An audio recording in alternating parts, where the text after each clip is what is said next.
المغربيه. لاحظت البارح مباشره بعد نهايه المباراه كاين واحد السكرين كدور على ان في القنوات الجزائريه او في الاعلام الجزائري كاتبين نتيجه المباراه حشومه 3-3 بحال كيبينوا ريمونتادا ديال طنزانيا على المغرب. لا دابا هما دازوا من واحد المرحله لمرحله، لان في كاس العالم ما كانوش كيذكروا اسم المغرب ولا كيكتبوا حتى داك الفيل داكتوريتي كيدوز لتحت، كاع ما كانت كتكتب المغرب.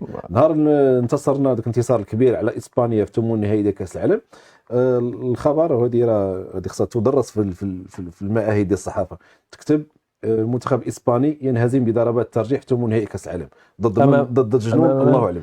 دابا دازوا من انهم ما كيذكروش المغرب، انهم كيزوروا نتيجه الماتش. داروا الشوط الاول طنزانيا 0 المغرب 0، حنا كنا رابحين ب 1-0.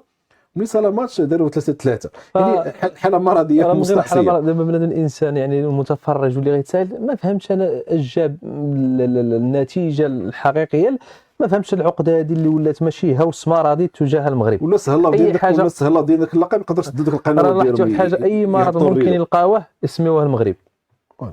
ملي تولي النتيجه ديال الماتش راه بالنسبه لي انا داكشي علاش كنقول بان ما قاله عمروش هو فقط الانسان كيقول داكشي اللي في قلبه، وقال داكشي اللي كيستوجه العام ديال البلاد وديال التي يقودها الكبرانات، وعندهم واحد الحقد دافين وينفثون دائما السموم ديالهم تجاه المغرب، وكيحاولوا على دائما يبينوا واحد الصوره اللي غير حقيقيه وخاطئه على المغرب اللي رغم الانف ديالهم ورغم هذه المشاكل ديالهم وهذا الشيء اللي كيديروه كامل وهذا الحقد وهذا السموم، المغرب غادي في التطور يحصد ثمار كيف ما كنقولوا استقراره الحمد لله بفضل المؤسسات الامنيه وكذلك بفضل الرؤيه المتبصره ديال الملك محمد السادس. فكنظن بانه ماشي اعتباطا الان من الحساد ديالنا كثروا حتى على المستوى ديال الفئات العمريه ديال المنتخبات. حنا كنشوفوا النتائج اللي ما كتجيش عبثا. شفنا اليوديسات كيفاش المشاركه ديالهم كانت متميزه في كاس العالم الاخيره في اندونيسيا. شفنا منتخب ديال السيدات اللي في اول مشاركه في المونديال كيدوزوا للدور الثاني.